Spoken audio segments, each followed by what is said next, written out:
This is my 85th video on my work with OO gauge. See part 1 of this series for my reasons for getting into OO gauge when I already had a lot invested in working in N gauge, and I didn't really have space available for a large, fully operational OO gauge layout.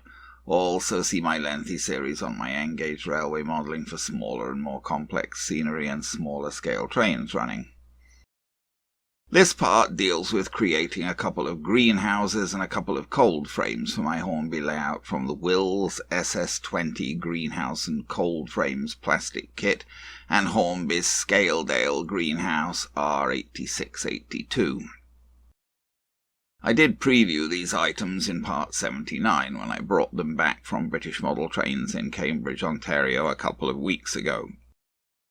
And now I'm getting round to building them and putting them on my Hornby layout. This is the little Hornby Skaledale greenhouse that I bought. Since this was a ready-made item, I didn't expect to be doing much with it. However, when I unpacked it, I wasn't very happy to find that the interior of the greenhouse was very visible through the glass and was completely without features. I didn't really feel that this was satisfactory, so something was going to have to be done about it. This is the Skaledale greenhouse seen from the bottom. As you can see, there really was nothing inside it, although the brick walls themselves were finished on the interior. I used some ratio plastic sheeting that I had to make shelves for this greenhouse. This sheeting was actually supposed to be for roofing, but it was the most suitable thing that I had on hand. Holding the sheeting against the bottom of the greenhouse, I marked the length of the interior and the width for a shelf to fit beside the door opening. I cut out pieces for 2 shelves from the ratio plastic sheet. Since the greenhouse body was made of resin and the shelves of plastic, I didn't think that they would be too easy to glue together, so I made some little brackets to support the shelves from the ratio plastic. I glued the brackets onto the shelves with poly-cement. I fished out some self-adhesive vegetation tufts to make growing plants for the greenhouses. As the shelves for the Skaledale greenhouse were going to be narrow, I cut some of the tufts in half to use there. I stuck pieces of the vegetation tufts onto the tops of my shelves. Then I glued the shelves in place in the greenhouse using CA glue. Next I moved on to the Wills kit. This one was clearly a kit that was going to need building. Note that it says on the packaging, keep plastic packaging intact for use as window glass. In fact, this was not necessary, as 3 sheets of clear acetate for glazing were included inside the kit, at top left here, a bit difficult to see. Apart from that, the kit was made up of 3 sprues of white parts and 2 sprues of brown parts. There were no instructions. Here are the parts unfolded and textured side up. This is much more truly a conventional kit of parts to be assembled, whereas many of the Wills kits, you need to basically cut your own parts out of chunks of plastic they provide you. None of that here except for the glazing. The rest of the parts are fully formed, ready for assembly, once they're taken off their sprues and cleaned up. And here are the parts taken off their sprues and cleaned up.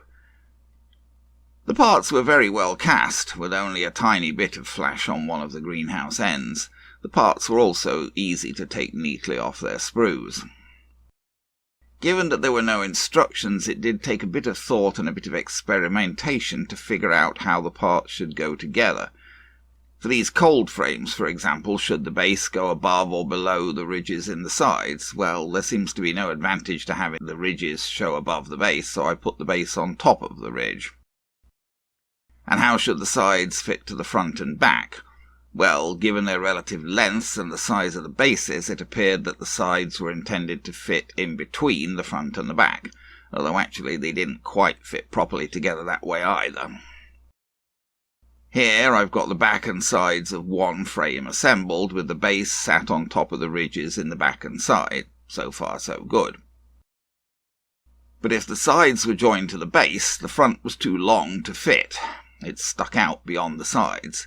so either the front needed to be cut or filed down, or the sides needed to be separated slightly from the base.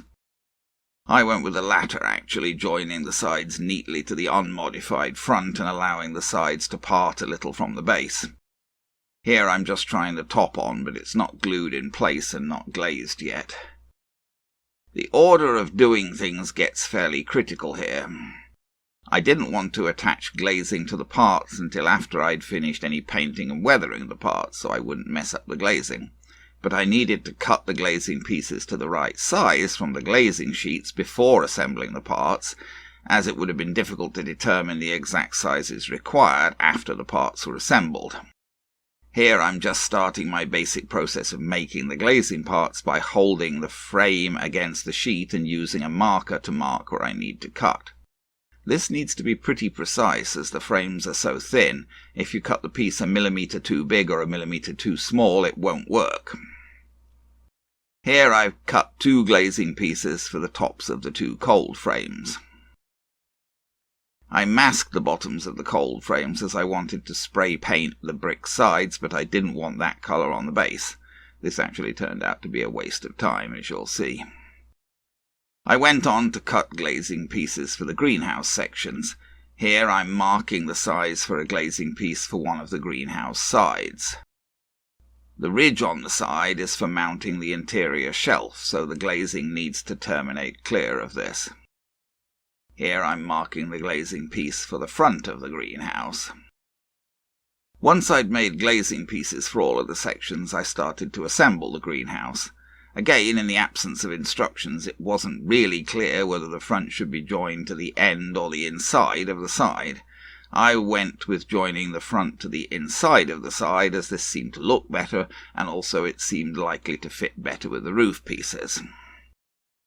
Then I joined the front to the other side, again obviously the same way, with the end of the front glued to the side of the side.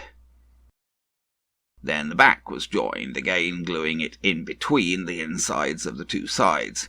There weren't any interlocking grooves or similar to aid with these joins, as is common, for example, on Airfix and Daypol plastic kits, so it was just a question of gluing the flat end of one part to the inside of the other part and trying to hold things square as best as I could. I didn't want to put the roof on until after glazing and finishing the interior. At this point I hand-painted the wooden panels on the outside of the greenhouse. Once the acrylic paint I used for the wood panels dried, I used a wash of black enamel with mineral spirits to weather the parts. Using a mineral spirit wash over acrylic paint or an alcohol wash over enamel paint avoids the wash messing up the paintwork. Here's the house after washing. A bit of a mess, but then that's the idea.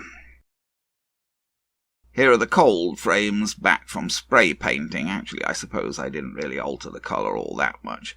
I also sprayed the shelves for the greenhouse a dull brown. I applied an alcohol wash of light grey over the cold frames to produce a more natural brick appearance. I removed the masking from the bottoms of the frames, revealing the original colour of the plastic. I glued the glazing pieces to the tops of the cold frames using polycement, which I find works fine for gluing acetate glazing to styrene parts. This had to be done fairly precisely, of course.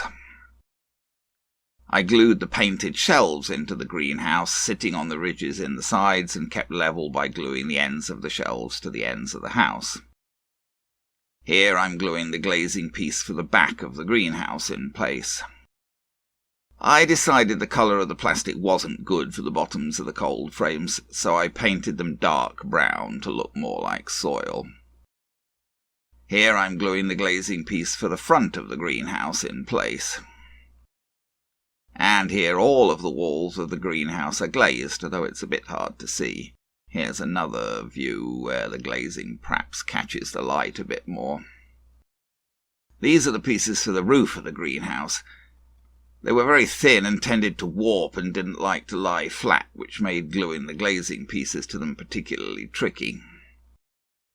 I used pieces of the self-adhesive vegetation tufting to make vegetation inside the greenhouse and the cold frames.